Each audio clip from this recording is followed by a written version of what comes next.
歡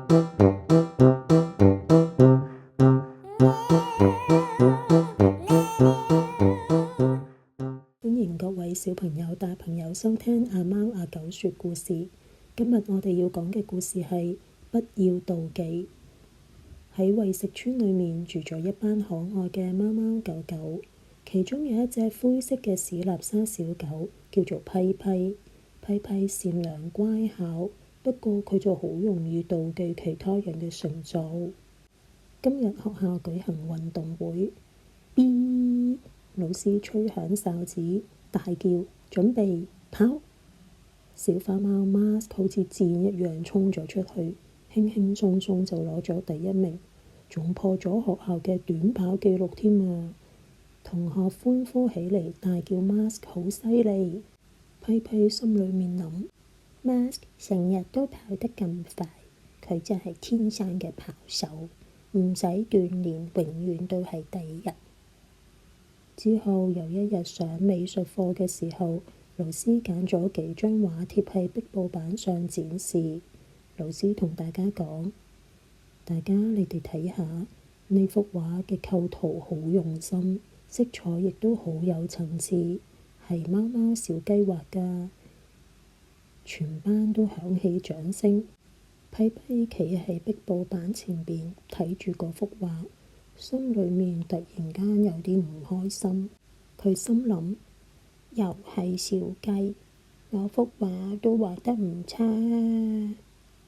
嗰一刻，妒忌好似一顆小小嘅種子喺批批心裏面悄悄發芽。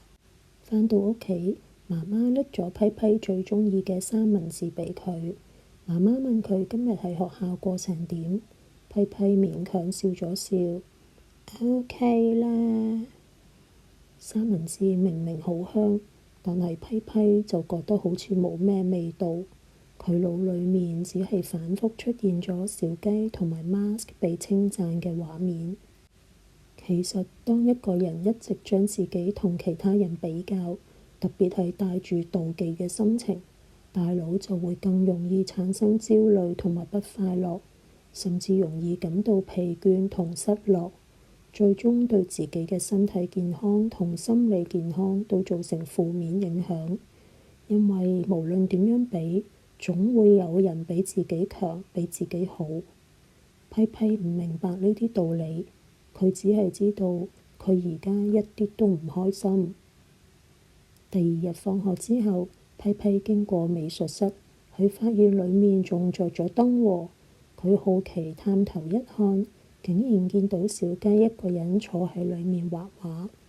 台上面仲堆滿咗草稿紙，有啲畫得幾好，有啲就俾小雞改完又改。批批心裡面好驚訝，原來小雞放學之後唔去玩，反而留咗喺美術室嗰度畫畫，而且仲有咁多失敗嘅畫。呢個時候，小雞發現咗批批。小雞問批批：你入唔入嚟呀？我喺度練緊畫光影，不過畫極都唔滿意。批批忍唔住問佢：你唔係一向都畫得好好嘅咩？小雞就話啦：邊係呀？我成日都要練好耐㗎，有時畫成10幾張，都未必有一張自己滿意。批批呆咗一呆。喺回家嘅路上，批批一直諗住小雞嘅説話。經過公園嘅時候，批批睇到 Mask 喺健身架上邊跳嚟跳去，一時又喺空地瘋狂咁樣來回奔走。批批睇到傻咗，佢大聲叫 Mask，Mask，你喺度做咩啊？ Mask 上氣唔接下氣跑過嚟，我健身咯，跑步啊，哈哈哈，好好玩㗎，你都嚟一齊練啦。批批呢個時候先知道，原來 Mask 並唔係只靠天生嘅身手，佢都有不斷鍛鍊自己㗎。小朋友，你哋知唔知啊？我哋往往都只係睇到別人嘅成果，但係就睇唔到別人喺背後付出嘅努力，結果就好容易產生妒忌。批批心裏面諗：我一直以為小雞同 Mask 係唔使付出，輕輕鬆鬆就成功，但原來佢哋都付出咗無比嘅努力。嗰日晚上，批批唔再諗點解唔係我被讚賞，點解唔係我得獎，而係佢打開咗畫冊，慢慢練習畫畫。批批將妒忌轉化為學習嘅動力。幾個星期後，美術課再次展示作品。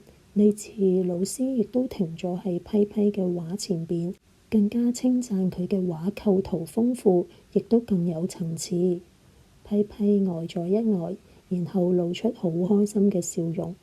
佢轉頭望向小雞，真心同佢講：小雞，我覺得你嘅畫真係好靚，係你努力嘅成果，我要好好向你學習。從嗰日開始，批批唔再畀妒忌佔據自己嘅心。佢成日都提醒自己，別人嘅成就其實背後係付出咗好大嘅努力。佢應該要學習其他人嘅強項，而唔係只係顧住妒忌，因為妒忌只會令自己唔開心，一啲好處都冇。小朋友，妒忌唔能夠令我哋進步，只會偷走我哋嘅快樂。我哋唔應該事事與人比較，因為每個人都有佢嘅強項。與別人比較，我哋往往只會睇到別人最終嘅成就，而忽略咗佢哋背後所付出嘅努力同時間。當你睇到人哋好犀利嘅時候，不妨問下自己：我有咩嘢可以向佢學習呢？咁樣妒忌就會慢慢變成欣賞、學習同埋前進嘅動力。希望聽完呢個故事之後，你哋都唔會再同其他人比較，更加唔好妒忌別人，咁先唔會俾妒忌控制自己嘅心，因為妒忌只會令你唔開心，一啲好處都冇。我哋要學懂欣賞別人，替別人擁有嘅成就高興。今日嘅故事就講到呢度啦。如果你哋喜歡，請點讚、訂閱同分享呢個頻道俾朋友。我哋下次再見。